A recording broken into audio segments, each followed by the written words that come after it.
What do we do first? Be a MASH unit from fellowshipofthemartyrs.com. Before we start trying to equip people, or even worship in spirit and in truth, we better be sure that we're all cleaned out, personally and collectively. You have to purify the temple first. The most common thing that I've seen in all my visiting different denominations is that almost universally there is a tendency toward putting on programs and ignoring the individual. The bigger the congregation, the greater the tendency. In reality, how that manifests always includes a statement about family and concern for the individual, but then it's offset and negated by the reality of a structure seemingly engineered to disregard individual needs. However unconscious this may be, the reality is clearly that millions of Christians are not walking in the fullness of Christ, or worse, walking around with massive oppressions that continue to go untreated. We really shouldn't even try to go dialing up people that have lots of open doorways. There are tons of people leaving the institutional churches, millions of them per year. Why? Because they don't feel like their individual needs are getting addressed. They may sit through a good sermon that has some life application, but they don't see or feel the radical transformation that should come as part of the normal Christian life.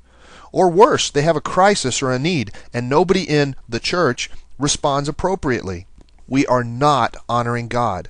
We are singing and dancing and pretending everything is fine while people are bleeding to death in the pews, not to mention in the streets. Listen to me. God does not want you to praise and worship Him while you're ignoring the person sitting next to you who is having a crisis.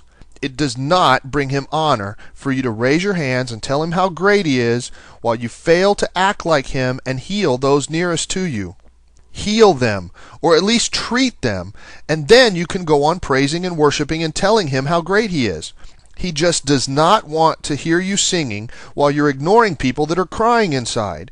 Your prayers are going to bounce off of the brass over your head until you act like Jesus. Just knock it off, or else. He's not going to ignore their cries much longer. The church should be like the TV show MASH. If they're having a party, and someone shouts, "Choppers!" then the music stops and everybody rushes into action to do triage. That means rapidly identifying and categorizing the wounded based on needs. The bleeding, sucking chest wounds go first, then the broken legs, then the scratches.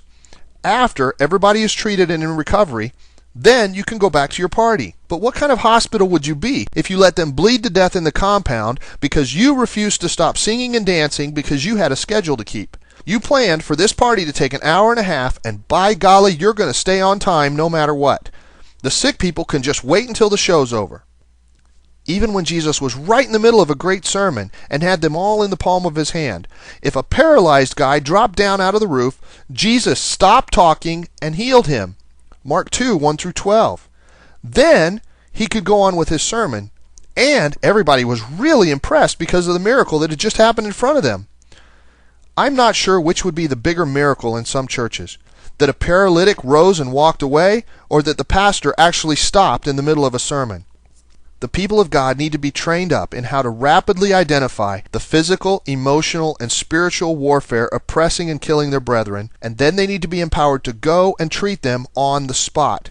The music needs to stop until everybody in your camp is bandaged up. Church will not be the church until it stops being a show and starts being a hospital first and foremost. The reason it's not that now is because we abdicated to paid leadership to do all the work for us, and they can't possibly keep up.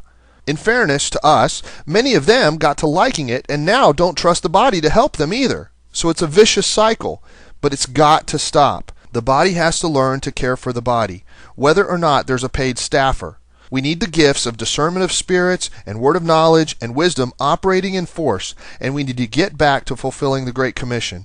First, by cleaning up the messes in our own assemblies. Then, by going. We can't wait for them to come, because when we do, they're mostly not staying, and it's because they're not getting healed, which is because we're too busy talking and not actually acting like Jesus. If any of this stuff is convicting you, and you realize you played a part in sustaining an agenda that hasn't been working, or you ever ignored someone that was bleeding because you had your own agenda, now would be a good time to find a quiet place, hit your knees, and say you're sorry. Crying helps God know you're serious. You might also want to admit it publicly to the people affected. How are they ever going to learn how to repent really good if somebody doesn't show them how? Don't wait for somebody else to do it. It has to start with you. If you kneel down and repent and cry in front of them, it might just start a revival. Some of them have never seen anybody do that before. And if nothing else, it'll give them something new to gossip about. More on this from fellowshipofthemartyrs.com.